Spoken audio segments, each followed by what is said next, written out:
दादी साहब, स्ट्रेस ज्यादा लेने की वजह से आपका बीपी लो हो गया है। कुमुद मुझसे कह रही थी कि आप अपना ध्यान नहीं रखती, ना ही कुछ खाना खा रही है, ना टाइम पर दवाई ले रही हैं आप। आपको अपना ख्याल रखना होगा दादी साहब, प्लीज। मैं कुछ दवाइयां मंगवा देता हूँ ड्राइवर को भेज के, लेकिन आपको प्रॉमिस करना होगा कि आप वो टाइम पर लेंगी। लेकिन बहू रानी। रानी और रानी साहब दोनों को घर वापस मैं ले आऊंगा दादी साहब।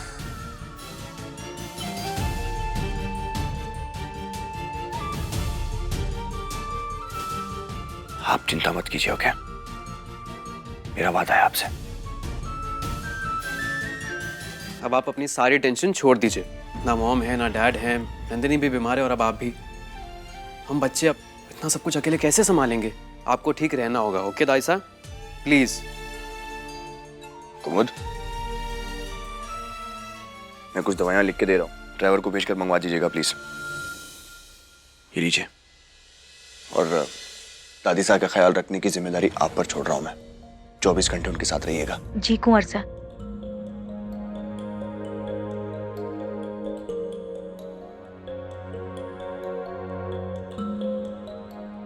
प्लीज दादी साहब, इस वक्त सिर्फ और सिर्फ अपना ध्यान रखिएगा, क्योंकि आपकी बहू रानी को ढूंढने का तरीका मैंने निकाल लिया है।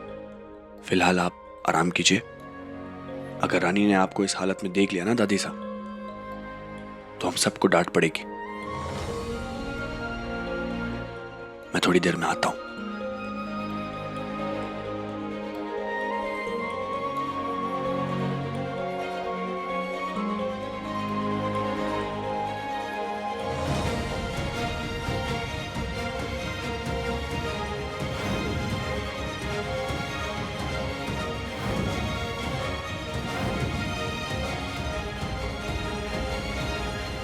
हमारे माँ का सिंदूर है, कछु गलत नहीं करेंगे हमारे संग।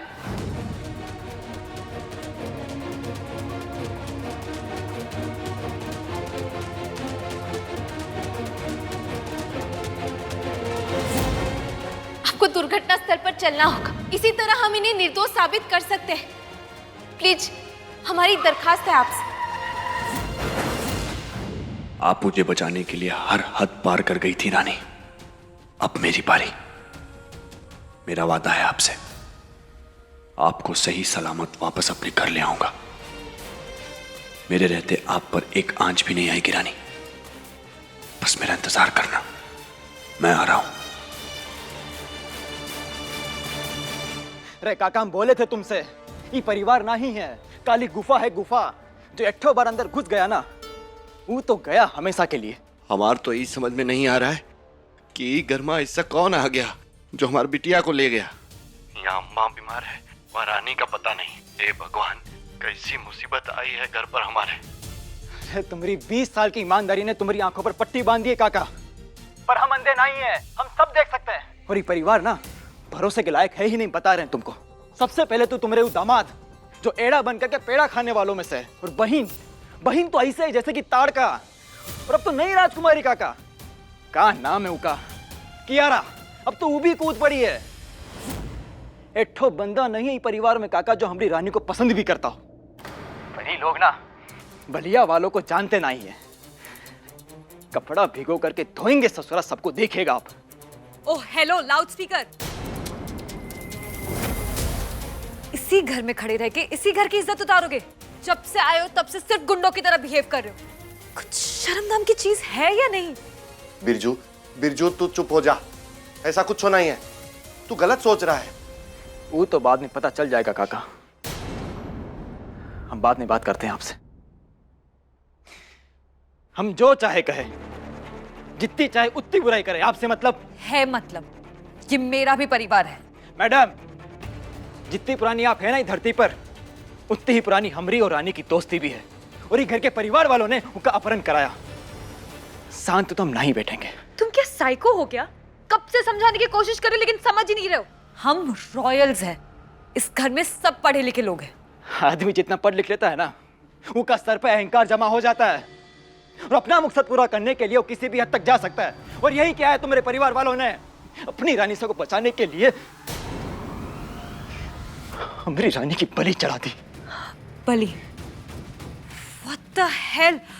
मतलब तुम क्या पागल हो चुके हो क्या? बोल रही हो कि हम में से किसी ने कुछ नहीं किया है। अब आप इतनी तरफदारी कर रही हैं, इसका मतलब आप भी इस सब में शामिल होंगी। और कोई बचा है इस घर में?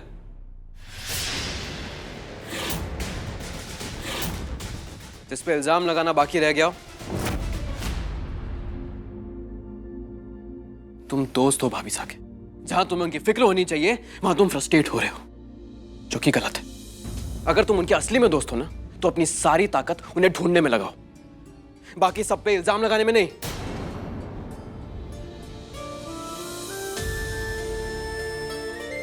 कियारा भले ही भाभी साहब की अच्छी दोस्त ना हो, लेकिन उनकी दुश्मन भी नहीं है। कभी किसी को चोट नहीं पहुंचा सकती है, और इस बात पे सबको यकीन है सिवाय तुम्हारे।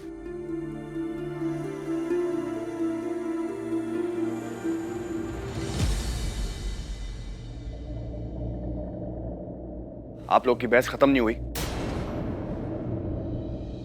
कब से एक ही बेकार की बहस लगाए जा रहे हैं आप लोग? इस वक्त हमारे लिए जरूरी यह है कि रानी को ढूंढा जाए। प्लीज बंद कीजिए ये बकवास। ब्रो, मैंने विजय से बात कर ली थी। वो कह रहा था कि कंप्लेंट रजिस्टर हो चुकी है। Very good. बट ब्रो, मुझे ऐसा लगता है कि हमें डैड को सब कुछ पता। विक्रम नहीं, पापा इस वक्त ऑलरेडी बहुत टेंशन में है।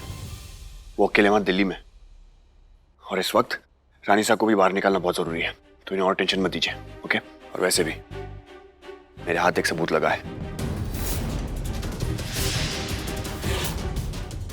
जिससे शायद हम रानी के किडनैपर तक पहुंच सकते हैं। सबूत? क्या सबूत ब्रो? शर्ट के पॉकेट का टुकड़ा। शायद स्ट्रगल करते वक्त रानी ने इसको फाड़ दिया होगा। हो सकता है किडनैपर का हो। इसके पीछे वो ड्राई क्लीनर का नंबर भी है जिसको मैंने फोन कर दिया है। वो सारी इंफॉर्मेशन लेके आते ही होंगे।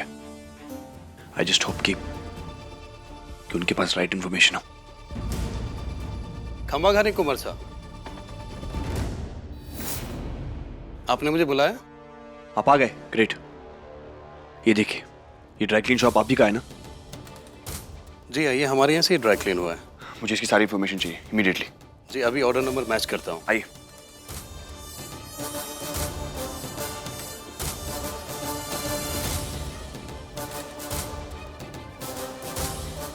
जल्दी कीजिए, हमारे पास वक्त नहीं है। मिल गया।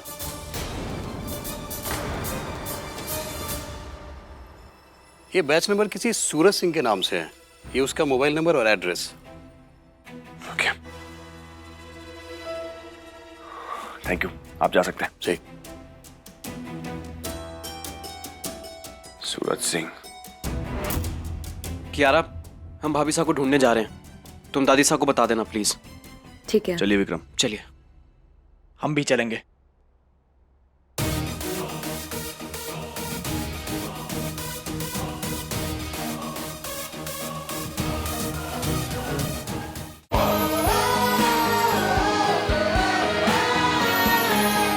ZTV आज लिखेंगे कल।